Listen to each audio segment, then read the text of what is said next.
Hi sunshines! Welcome back to my channel. Today's video is going to tackle a pretty huge topic, how you can make friends and get to know people, specifically when you're staying in hall or residential college, and hopefully it'll help to lessen some of the social anxiety that you might have going to stay on campus. In case you're new here, hi, my name is Lydia and I am a year 3 studying communications in NUS. I have stayed at the College of Alice and Peter Tan for 2 years, although I'm not going back because I didn't senior retain.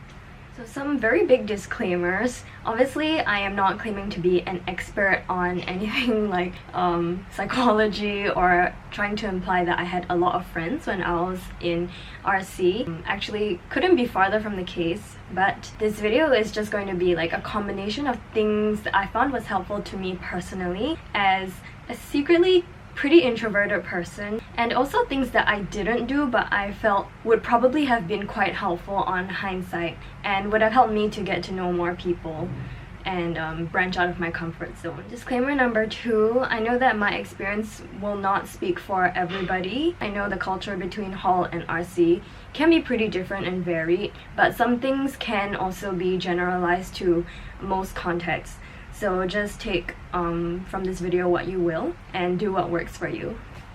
The first tip that I have to how you can make friends and get to know more people is to really make use of the public spaces that are available in the hall or RC. Most halls and RCs, I suppose, would have your public social gathering places like lounges and dining halls. I'd say that they're very useful for bringing together people that you wouldn't really talk to otherwise. From my experience in RC, most of social activities I felt began in the lounges. There's one on every single floor. What I liked about it is that it was really very organic because basically anyone can go in. So at different times of the day you'll just find like different people studying there or sitting there and hanging out together. And speaking as someone who can be quite shy, I would say one way that you can make use of a public space without requiring like a lot of extroverted energy is to just passively be inside the space. For example, you can just pick one random day when, say, the lounge is empty, so you don't have the pressure of like going into an already filled room full of people. Like, I personally don't really like it, and you can just go in there and start like doing your own thing yourself, like watch a lecture or do your tutorial or just do your work, and sooner or later there'll be people who will come in either to do their own work or to just hang out as well, and from there conversations will probably start. But yeah, I think such social spaces are very useful for, you know, just getting out of your comfort zone a little bit, and it doesn't require you to be super extroverted and to be the one to initiate a lot if that isn't your thing.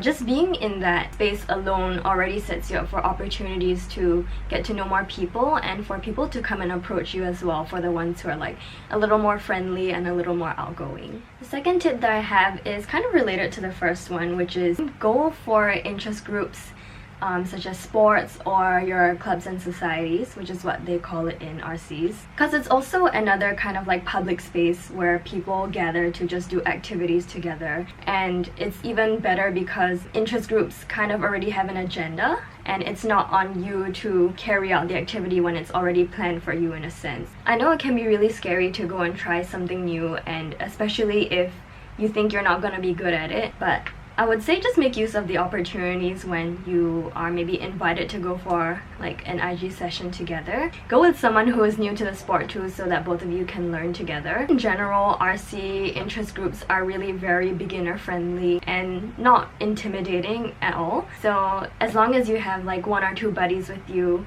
there's really no harm in going down to try out the different sports and the different clubs and societies, different interest groups. It's like the more you go, the more you become familiar with the other people who go regularly, and it really helps to build more of a community outside of the people on your floor and the people that are in your house. The third tip that I have would be to get to know your neighbors or your suite mates, so the people that you are staying directly beside. And I think this is especially important because they're really the people that you are most familiar with, in the sense of you will see them the most often, like day in, day out. So yes, like getting to know all sorts of different people is important, but I think being very familiar and comfortable with your neighbors is going to help with the day-to-day routine of, say, going down for meals, or familiarizing each other with like your school schedules so that you can just pop over for a chat, that kind of thing, rather than friends that you might only see like once a week. Those are nice too, but they might not be as like nice to have as friends that you will really see every day and will talk to each other very, very often. So if you're someone who maybe doesn't like to like be overwhelmed with a lot of new people at once, then you can try just chatting to your neighbors, like your immediate neighbors. And I think that would really help with having like a more close-knit community that you can kind of depend on for your social interactions for hall. And you can just do it by small things, like when you walk past their room to greet them and say like, hey, good morning, or stop by their doorway and just ask them how's it going, you know, just like regular small talk that you would with any other person. And from there you can just kind of build it on, start joining them for breakfast or lunch or dinner. Which leads me to my next point, which is take advantage of meal times. This is a pretty Singaporean thing, I feel. Our whole country is obsessed with eating and food. So am I. And meal times are so useful because they are such like a social lubricant, giving that like excuse for people to be together again. So when you're living in hall or RC, a lot of conversations can happen over meal times, and you get that opportunity 3 to 4 times a day, 4 if you include supper, which is also like a big staying on campus thing. Honestly, I'm not much for talking in the morning, so I have breakfast on my own, and that's kind of like my rule. But for lunches and for dinners, I'd use those for kind of like social times and to have a break in between lessons as well. So if you're lucky, your floor chat might have kind of like open geos to go for dinner together or go out and buy lunch together. And if you have time for that, it would be really good to go and like casually get to know people on your floor. With COVID, admittedly, it might be a little bit harder, but you know, there's still lounges to eat together. There's also opening up your rooms, as long as you keep it on the down low, because I don't know what the rules are for social gatherings now in campuses. Which brings me to my last like small tip, which is when you're a little bit more comfortable with it, do like invite other people into your room. Okay, that sounds weird. Don't be creepy about it, but more like just making your room a little bit more of like a hospitable space for your friends, for the people that you've gotten to know in the past couple of weeks. Unless you really want your room to be like a safe haven for yourself, then completely no issue with that, you know, like no problem at all. But I have found that, you know, one of the perks of staying on campus is that your friends can just come over at any time, and vice versa. You can also like pop over to someone else's room at any time. It's just one of like the little conveniences of staying in hall that is what makes it so special, because it's just so convenient to like see each other and strike up a conversation whenever. I find that those, like being in the private space of someone else's room, can facilitate more deeper and more personal conversations. It probably also helps that interactions that happen within the room are more like personal, and they happen in smaller groups as well. So for example, if someone is taking the same module as you, you could suggest, why don't we watch the lecture together, or like, you know, do the tutorial together if you're in the same tutorial. One way that can happen a bit more naturally is having a little bit more of an open door policy. So this really just depends on whether you're okay with leaving your door open a little bit more. I mean, that's just kind of more of an invitation as opposed to a completely closed, shut and locked door. Like, no one is going to bother you if you leave your door shut all the time. But I'll say that having an open door does make it easier for people to approach you, and it's kind of like an implicit come in and say hi to me, as opposed to leaving your door shut all the time, which just like cuts off all possibility for people to come and approach you and like say hi to you and strike up a conversation with you. Some general things that I do like to remind myself with respect to lessening anxiety in social situations is, number one, remembering that people do like to talk about themselves.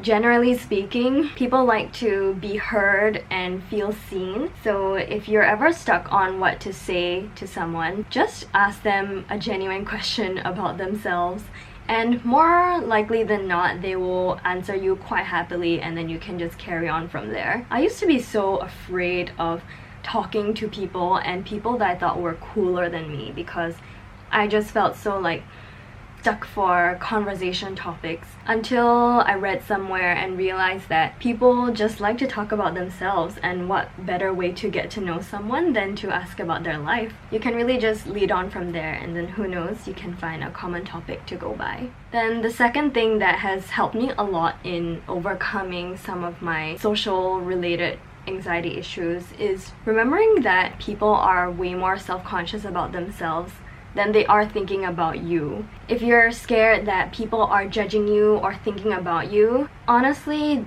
they're probably not. They are probably thinking about what other people are thinking about them, because human beings are wired this way. We are selfish creatures and we like to think and talk about ourselves. So being worried about what people perceive you as, it just happens a lot less than we think. It's much more reason to go ahead and be yourself, like your true authentic self, and have people like you for your true personality, rather than a personality that you're cultivating on purpose for people to like you.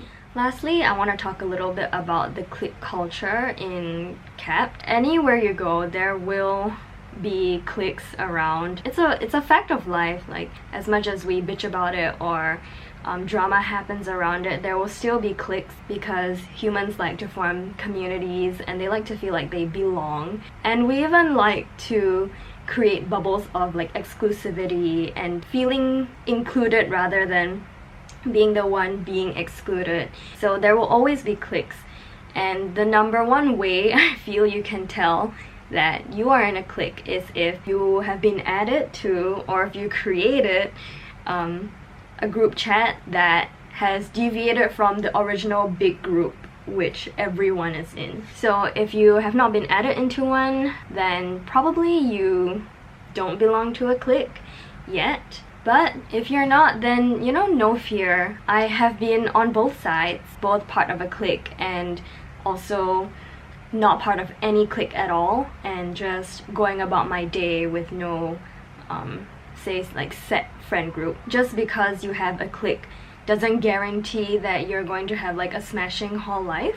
And I've known people that can go about their day not really attached to any specific friend group either, and they have done really well for themselves and also managed to have a very banging social life. However, for those who are in a clique, if they or you happen to be watching, then just do try to keep in mind that people can feel excluded just by way of not being within or belonging to like a certain friend group, and it can be very isolating and lonely for such people. So, you know, if you are part of a clique, because even though there's nothing wrong with finding a group of friends that you really vibe with and just would prefer to hang out more, there's like completely nothing wrong with that. It still doesn't hurt anybody to be open and friendly to the people around you, and it also makes the environment like a much nicer place for everyone as well. If I had to comment on CAPT culture specifically, I would say that CAPT is pretty cliquish as cliques go. There are cliques in every single house, and there are also cliques within committees, within IGs. But again, it is survivable to not have a clique, and it's not the end of the world if you never find one. From my point of view, as long as you have like one or two friends that you can really count on, that's enough to last you for your uni life. I know my points are quite general, but I just wanted to keep it simple and easy to remember when you're going about your day. And as I mentioned, this is not like a cheat code to how to become popular or anything like that. It's really just situations that you might want to keep an eye out for, or just put in that little bit of extra effort and energy so that you're better able to find a group of friends that you really can trust and can vibe with when you're on campus and also just have less social anxiety going into these situations, because a hall is a very social place for sure. The number one reason why people go there is to make friends. Don't put so much pressure on yourself and just let yourself have fun. Take it easy, and I'm sure you'll have a great time. That's it for my video this week, and I hope that it could give you a little bit of reassurance or help you in some small way. Alright, I'll catch you guys another time. See ya!